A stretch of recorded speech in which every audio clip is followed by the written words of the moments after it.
Okay, well today the goal is to get a better understanding of what we mean when we talk about consumer surplus, producer surplus, and total surplus.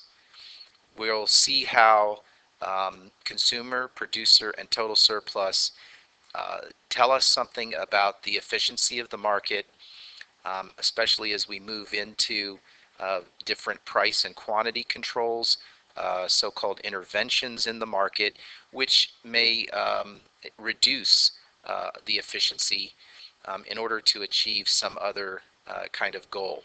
But before we start, real quickly, I just want to review a few things about both demand and supply. Right now we have here an unspecified market. We have prices that range all the way up to $90 per unit and quantities that go in excess of 500 units. The supply curve and demand curve are relationships between those prices and quantities. They are telling us on the demand side what the consumers or buyers are willing and able to buy, the quantities they're willing and able to buy at all of those prices. So when we talk about the demand for this unspecified good, we're really talking about all of the quantities they're willing or able to buy at all of the various prices in this market. It is a similar thing on the supply side. We're looking at the producers or the sellers. We're looking at the quantities that they're willing and able to produce and sell at that whole range of prices. We know that economists consider the price of the good to be the single most important factor that affects quantity supplied and quantity demanded. So we can go to any particular price, and at that price we can find the quantity demanded by looking at the quantity off of our demand curve. Like let's say we go here to a price of $50. So at $50 off of the demand curve, the quantity demanded would be just a little under 300 units. The quantity supplied at $50 is read off of the supply curve at $50, and you can see it's a little bit more than 300. Since the quantity supplied, I'll call it QS, is greater than the quantity demanded, we have a surplus. And market forces are going to drive the price lower in order to equate quantity supplied with quantity demanded. If we go to a price below the equilibrium price, which by the way happens to be $45 in this market, if we went, for example, to $30, well, now we have a quantity supplied which is just a little under 200 units, while the quantity demanded is 400 units. The quantity demanded will always be greater than the quantity supplied at prices less than the equilibrium price. We call that market condition a shortage. And if a shortage exists, prices will rise to eliminate that shortage and equate the quantity supplied with the quantity demanded. So market forces always drive us back to that place. Now, just as we can find a different quantity supplied or demanded at all of these prices, we can also find what the demand and supply price are of a given quantity. If I go to $100 here, for example, the supply price is $20. That's the price that the sellers are willing to accept in order to sell 100 units. And all the way up on the demand curve, we have the demand price, which means that consumers are willing and able to pay as much as $75 in order to have those 100 units. So I just mentioned that because that's going to play a role in looking at our consumer and producer surpluses. So let's return now to this idea that the market equilibrium price is here at $45, and I'm going to just draw in a solid line. We do that at $45 because that's the price that every seller is going to receive and every buyer is going to pay. But what they pay is not necessarily what they were willing or able to pay.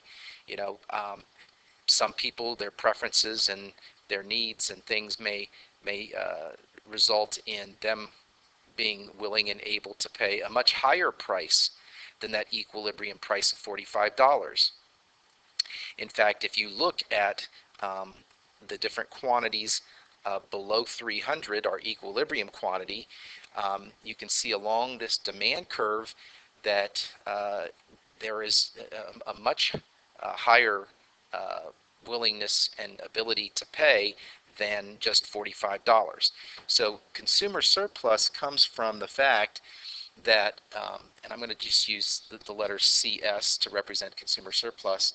Consumer surplus is always the area that is above the market price but below the demand curve, because at any given quantity here we're saying that the consumers were willing and able to pay more than they actually paid. So it's the money that stays in their wallet, stays in their purse or their pocket. They are celebrating in a way because, hey, I was willing to pay $70 and I only had to pay 45. You know, that's a great thing. So that's the idea of the consumer surplus. They've benefited from the transaction and they were able to execute their purchase at the market price rather than at the full price they were willing and able to pay. Now, producer surplus, and I'll just use the letters PS to abbreviate, is always going to be the area that is above the supply curve and below that market price. And this is again due to the fact that producers are all going to get paid the same price, and yet they all had a different willingness or ability to sell. Some were willing and able to sell it for $20, $30, but they're all going to get paid $45. So again, it's like a celebration here. A surplus is the amount above and beyond the amount they were actually willing to take, and so at the equilibrium price of $45, they're getting more than what they could have maybe hoped for, in a sense. So that's the basics for consumer and producer surplus.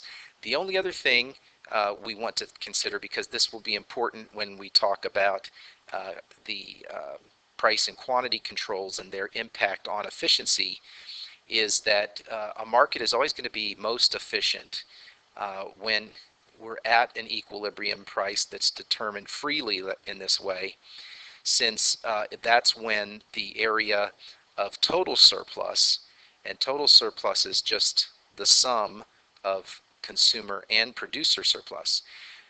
So it's going to be efficient when that area of total surplus is maximized. And so this whole area, which I'm going to outline in green, the combined consumer and producer surplus at $45, that triangle, you know, doesn't or won't get any bigger than that. When we feel it's necessary to do a market intervention in order to achieve some other goal, it would be a goal other than maximizing efficiency, we'll see how that area of total surplus will be reduced. So again, since this area of total surplus, the sum of consumer and producer surplus, is maximized, we know that this is the most efficient outcome for the market. And again, maybe one of the assumptions behind this is that, you know, all of the costs, the marginal costs, are reflected in this supply curve, and all of the marginal benefits are reflected in the demand curve in order for that to be true. In other words, there's no externalities, no external benefits or costs that are not taken into account when arriving at this equilibrium price and quantity, the most efficient outcome for the market.